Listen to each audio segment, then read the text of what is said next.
안녕하십니까. 저희는 이제 경남 진주에서 목조주택과 철근 콘크리트를 시공하고 있는 그로벤하우스라고 합니다. 반갑습니다. 이 현장 같은 경우는 이제 지금 경북 안동에 지금 현장인데, 여기 같은 경우는 작년에 산불이 좀 되게 크게 나가지고 원래 여기 건축주님이 지내시던 이제 터전이었는데 다 전소가 되셨습니다. 그래서 새로 이제 짓게 되셔가지고 저희를 찾아주셨는데, 되게 좀 가슴 아픈 현장이긴 하지만 저희가 이렇게 좀 되게 아기자기하고 이쁘게 설계 디자인을 해가지고 시공을 도와드렸습니다. 이 집의 전체적인 사이즈는 가로 길이는 16.7m, 세로는 5.5m 정도 되고요. 높이는 꼭지점까지 약 5m 정도 되는 26평짜리 목조주택이라고 보시면 되겠습니다. 안동 같은 경우는 이제 단열이 조금 추운 지역이기 때문에 중부 1지역 기준이 들어가야 됩니다. 그래서 단열재는 중부 1지역 기준에 전부 들어가 있고, 외부에 이제 지금 웜루프 시공을 저희가 강력 추천을 드렸습니다만, 이제 웜루프 자체가 워낙 조금 비싸기도 하고 비용이 좀 발생하다 보니까 최소화하기 위해서 외부 전체 스카이텍 8T짜리가 시공이 되어 있고, 스카이텍 시공하면서 웜루프에 대한 이제 비용 부담이 좀 있으시다 보니 스카이텍을 저희가 지붕에도 시공을 했습니다. 지붕 기와를 이제 선택하셨기 때문에 기와 자체가 각상 레이 스크린을 시공을 해서 기와를 얹어야 되는 공법이다 보니 지붕에 이제 웜루프 시공은 안 했지만 이제 스카이텍을 시공을 함으로써 단열 수치라든지 기밀성을 조금 잡아내고, 지붕 자재 자체도 징크가 아닌 기와로 선택을 하셔가지고 조금 추운 지방이지만 그래도 조금 최소화할 수 있게끔 저희가 시공을 해드렸습니다. 지붕 같은 경우는 기와로 지금 일본식 평기와가 시공이 되어 있는데, 보시면 색깔이 조금 특이할 겁니다. 약간 다크 브라운 색상이지만 검정색도 아닌 은은하게 햇빛을 받았을 때 보일 수 있는 색깔을 선택을 해서 무게감도 조금 주면서 집의 디자인도 좀 살려서 시공을 해드렸습니다. 보시면 외장재가 조금 특이할 수도 있는데, 일본에는 약간 이런 이제 세라믹 이런 제품들이 되게 많이 나오지만 우리나라에는 이런 디자인 패턴들이 유통이 많이 안 되고 있지만, 요거 같은 경우는 일반적인 세라믹 사이딩이 아니라 세라믹 사이딩 퓨제 모델입니다. 그래서 연결된 사이사이에 코킹이 없는 가스켓으로 전부 다 연결이 되어 있는 방식이라서, 보시면 원래 세라믹이 크게 이어져 있는 그 사이사이마다 코킹, 실리콘 처리가 되었어야 되는데 창틀 빼고는 코킹된 데가 없다고 보시면 되겠습니다. 벽체에 이제 스카이텍을 전부 시공을 하다 보니까 5mm 클립을 시공할 수가 없어가지고 15mm 클립이 시공이 되고, 여기에 이제 레이 스크린 안에 전부 다 시공이 되어 있는 구조가 되는데, 그렇게 했을 때 창틀이 여기 외장재보다 더 안으로 들어가게 되는 구조라서 창틀 전체적으로 아우터 후레싱까지 도입을 해가지고 마감을 도와드렸습니다. 여기 보시면 데크가 이제 슬로프로 쭉 길게 이어져 있는데, 앞쪽에는 계단으로 이용하실 수 있게끔 제가 계단을 만들어 드리고, 이쪽에는 이제 어머님 휠체어라든지 이런 걸 끌고 갈 수 있게끔 슬로프 방식으로 해서 경사를 만들어서 시공을 해드렸습니다. 이쪽 부분 보시면 아직 이제 마감이 좀 덜 된 것처럼 보이실 수 있는데, 여기 마당에 콘크리트와 마당 조경을 직접 하신다고 말씀하셔가지고 그 높이 계산을 해가지고 시공을 도와드렸습니다. 이 건물 같은 경우는 이제 평수는 26평이지만 이 뒤에 보시면 이제 본체 건물과 별채 건물로 나눠져 있고, 그 사이에 이제 자그마하게 포치가 시공이 되어 있습니다.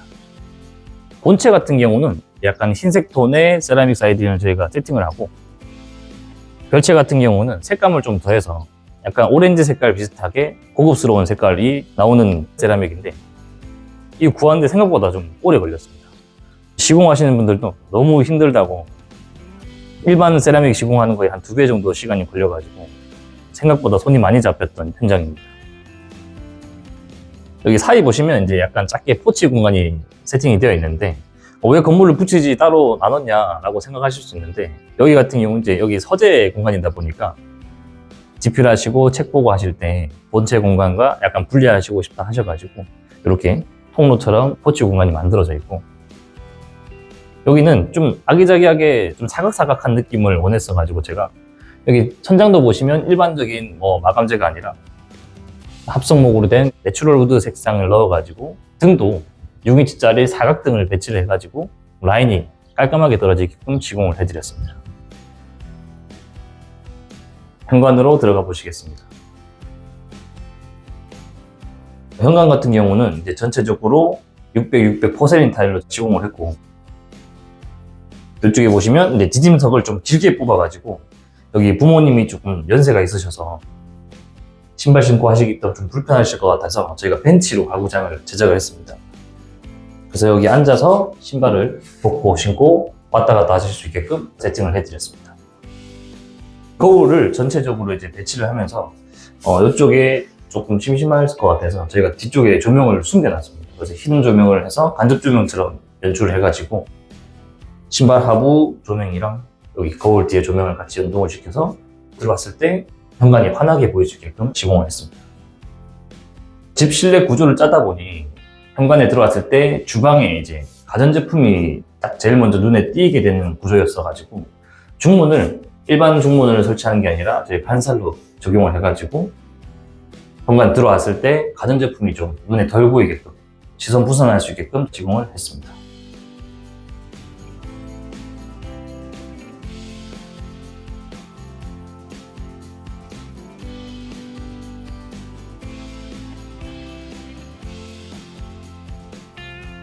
이 집의 구조는 거실과 주방, 주방 옆에 다용도실, 작은 방이 배치가 되어 있고 안쪽으로는 안방이 배치되어 있습니다. 안방 안에는 안방 화장실과 드레스룸이 설치되어 있고 그다음에 오른쪽 끝에는 별채가 시공이 되어 있는데 별채에는 별채 화장실과 드레스룸이 시공이 되어 있습니다.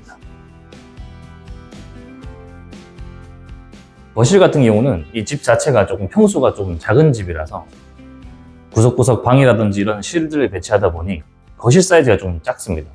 그래서 컴팩트하게 저희가 사이즈를 만들다 보니까 이 집 같은 경우는 창은 이제 살라만더 독일 창이 아닌 LX 하우시스의 LX 시스템 창이 적용이 되어 있습니다. 그래서 지금 이렇게 보시면 압착이 되어 있는 상태고 LX 같은 경우는 틸트, 이제 환기는 되지 않는 시스템이고 슬라이딩만 되는 시스템이라고 보시면 되겠습니다. 유리는 이제 3중 유리라서 여기 또 후레쉬를 켜가지고 보시면 빛이 이제 3가지가 반사가 되는 게 보이실 건데 유리를 3중 유리를 해서 1등급 기미를 시공을 했습니다.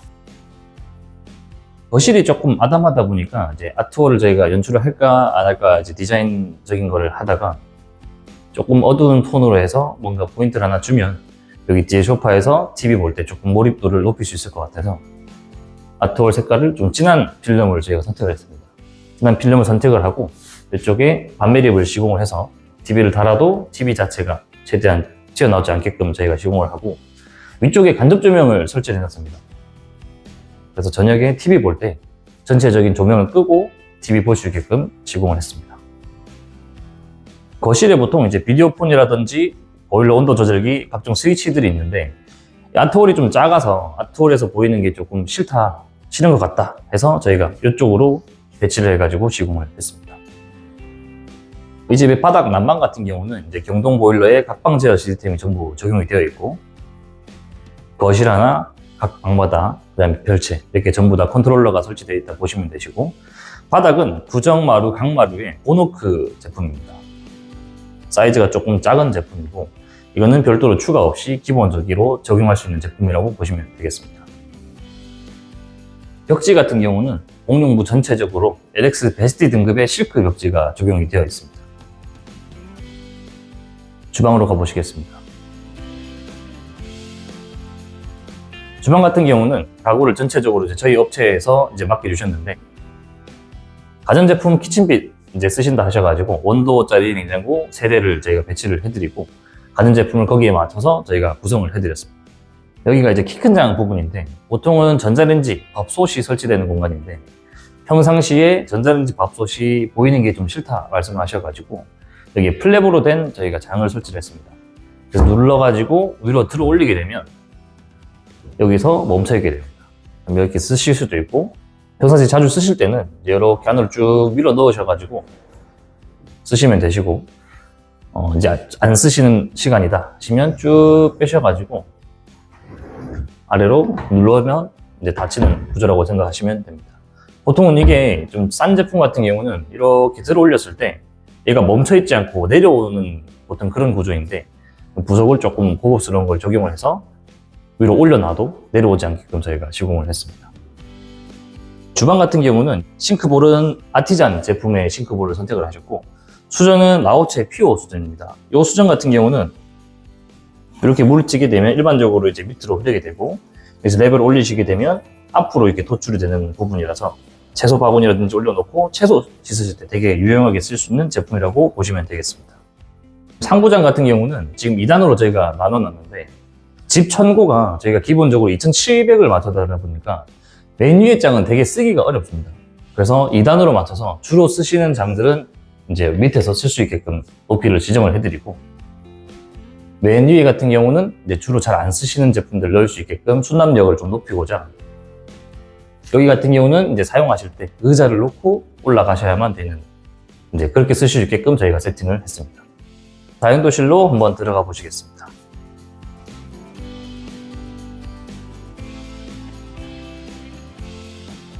다용도실 공간 같은 경우는 바닥은 300에 300각 타일이고 벽은 300에 600각 타일입니다. 새로 시공을 해가지고 조금 넓어 보이게끔 저희가 시공을 했고, 이쪽에는 보조주방이 배치가 되어 있습니다.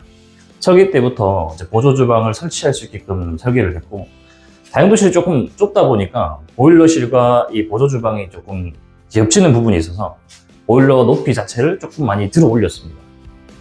조금 불편하실 수는 있지만 저희 공간 자체에서 보조주방을 사용할 수 있게끔 시공을 했습니다.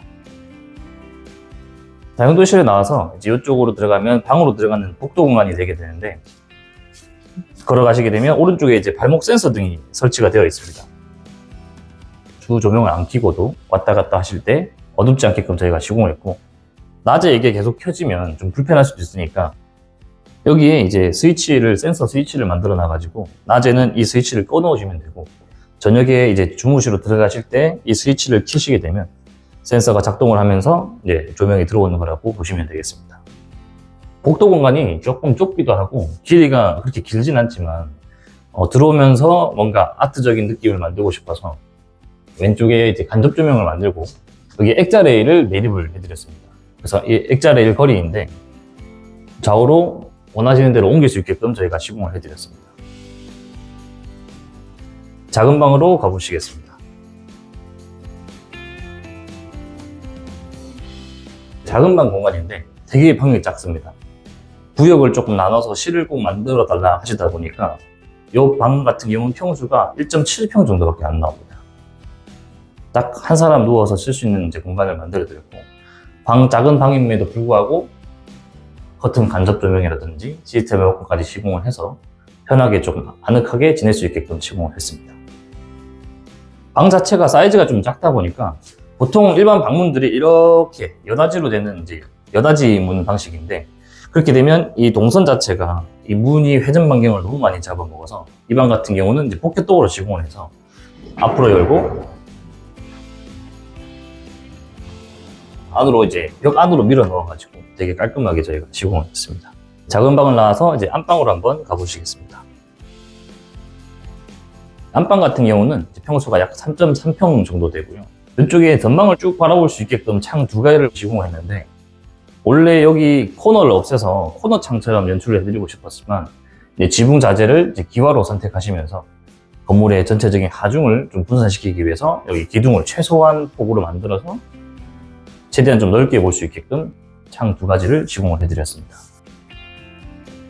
커튼 간접 조명은 이제 한쪽만 하면 좀 답답할 것 같아서 이렇게 기획대로 길게 쭉 다 만들어가지고 저녁에 이제 주 조명을 아예 안 켜줘도 이 조명 가지고도 충분히 은은하게 즐길 수 있을 거라서 그렇게 연출을 해드렸습니다. 여기 천장에 보시면 저거 왜 마감이 다 안 돼 있지? 라고 생각하실 수 있는데, 여기 이제 나이가 조금 있으신 어머님이 지내실 방이라서 홈캠이 저기 설치될 예정입니다. 홈캠을 연동을 해서 이제 실시간으로 집 내부에 이상이 있는지 없는지 이런 걸 확인하시고 싶어 하셔가지고 저희가 저기다가 추가적으로 배선을 매립을 해서 시공을 해드렸습니다. 안쪽으로 들어가시면 드레스룸 공간이 되는데, 이 안쪽에 이제 옷장 같은 경우는 가구로 제작하시지 않고 이케아 가구로 직접 설치를 하셨습니다. 안방 화장실 공간으로 가보시겠습니다.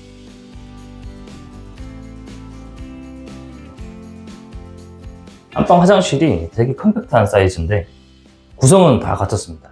변기는 이제 라우츠의 원피스 변기로 저희가 시공을 해드렸고, 세면기는 일반적인 클리스 세면대가 들어가 있고, 여기에 이제 꼭 욕조가 들어가야 된다 하셔가지고 사각으로 된 플랫한 욕조를 제가 시공을 해드렸습니다.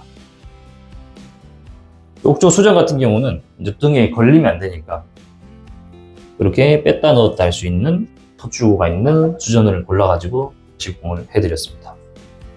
욕조 위에 이렇게 선반을 저희가 시공을 해서 보통은 욕조 뒤나 젠다이 위에다가 샴푸나 이런 걸 많이 올려두시는데 그렇게 쓰시기엔 너무 불편할 것 같아서 이렇게 선반을 2단으로 만들어 드렸습니다.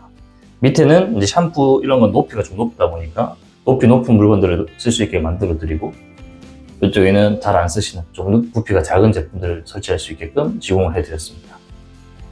욕조 위에 보시면 이제 간접 미리박스가 설치되어 있는데 욕조를 이용하실 때 전체적인 불을 끄고 이쪽 불만 켜놓으신 상태에서 저녁 시간에 이렇게 즐기셔도 되게 은은하게 밝은 조명입니다. 전체적으로 눈부심 없이 욕조 즐기시고 나오셔서 쓰실 수 있게끔 시공을 해드렸습니다. 저희가 이제 기본적으로 9mm 문선을 적용을 해드리는데 문 정면에서 봤을 때 문선이 되게 얇아 보이게끔 저희가 기본적으로 시공을 해드리고 있었는데 앞전까지는 이렇게 가습기된 타입들이 없었습니다. 그래서 9mm 문선 제일 단점 중에 하나가 일반적으로 이제 가스켓이 없었을 때는 이렇게 문을 닫았을 때 이쪽 공간이 되게 많이 비어있는 이제 그런 단점들이 있었는데 지금 가스켓이 매립되고 나서 전체적으로 가득 빡빡하게 들어가서 차음이나 바람을 막아주는 가스켓 역할이 된다고 보시면 될 것 같습니다. 여기가 이제 본체고 옆이 이제 별채 공간인데 별채로 나가는 도어가 이게 설치가 되어 있습니다. 근데 일반적인 방화문을 설치했을 때 단열이나 이런 거를 조금 신경 쓰기 위해서 일반 방화문을 설치하지 않고 기밀성을 같이 맞춘 시스템 도어를 적용을 해서 시공을 해드렸습니다. 본체를 나와서 별채로 한번 들어가 보시겠습니다.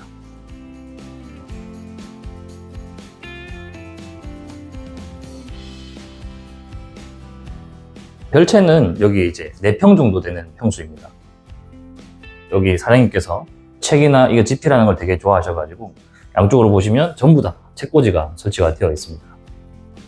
별채에서 이제 나중에 밖으로 나가실 수 있게끔 바닥까지 내려온 큰 창을 저희가 시공을 해드리고 커튼 설치할 수 있게끔 커튼 박스와 간접 조명을 저희가 시공을 해드렸습니다. 서재 같은 경우는 전체적으로 이제 시스템 에어컨과 실링팬이 이제 설치가 되어 있고 여기 등이 보시면 조금 매입등이 아니라 좀 특이할 수 있는데 사각 시스템 등을 저희가 시공을 해드렸습니다. 책 쓰시고 집히라고 하실 때 너무 밝으면 또 눈이 너무 필요하고 중간점을 잡기 위해서 조도를 저희가 확인을 해가지고 시스템 조명을 설치를 해서 색상 자체가 엄청 밝은 조명도 아니고 그렇다고 주백색처럼 침침한 색상도 아니고 그 중간 지점을 잡아서 저희가 시공을 해드렸습니다. 이 안쪽 같은 경우는 팬트리 겸 서재 창고 겸 드레스룸을 쓸 수 있는 공간인데 여기도 이제 똑같이 건축주님이 이케아에서 이제 장을 사셔가지고 제품 설치를 하셨습니다. 별채 화장실로 한번 가보시겠습니다. 별채 화장실도 사이즈가 엄청 작습니다. 그래서 문 자체도 일반 여닫이 말고 포켓도어를 제가 시공을 해드리고 여기는 샤워할 수 있는 공간이 아니라 그냥 주로 진짜 볼일 보고 손만 씻을 수 있는 정도의 화장실로 구성을 해드리고 이쪽에 보시면 이제 밖으로 나갈 수 있는 문이 있는데 밖에서 주로 활동을 하시다가 화장실을 이용하시고 싶을 때 굳이 본체 안으로 안 들어가시고 밖에서 바로 들어와서 볼일 보실 수 있게끔 시공을 해드렸습니다. 26평 주택을 보고 나오셨는데요. 여기 안동 같은 경우는 이제 특별재난구역으로 분류가 되어 있기도 하고 이 주택 같은 경우는 이제 건축주님이 농촌주택 개량사업 신청하셔가지고 선정이 되신 주택입니다. 그래서 농촌주택 개량사업 선정되시면 각종 프로모션이라든지 각종 서류 그런 것도 저희가 다 대응을 해드리고 있고 농촌주택 개량사업 같은 경우는 선정되시고 1년 이내에 꼭 착공을 하셔야 되기 때문에 올해 선정되신 분들은 이제 빠르게 이제 저희한테 문의를 주시거나 전화를 주시면 제가 친절히 한번 또 상담을 도와드리도록 하겠습니다. 이 건물 같은 경우는 평당 590만 원 부가세 포함 가격이고요. 기초공사부터 내부 전체 다 포함된 가격이고 여기에 불포함된 거는 이제 가전제품이라든지 가구공사, 데크라든지 포치는 이제 추가 공사라고 생각하시면 되시고 작은 집들도 누가 시공을 하고 누가 세팅을 하냐에 따라서 되게 괜찮은 건물이 나올 수도 있고 그냥 평범하게 나올 수 있는 건물이 있다고 생각을 합니다. 평소가 작은 이제 26평 주택이지만 이제 건축주님 니즈에 맞게끔 최대한 동선이라든지 디자인 그런 것들을 저희가 더 공부 많이 하고 열심히 노력해서 더 나은 제품들로 소개해 드릴 수 있도록 하겠습니다. 감사합니다.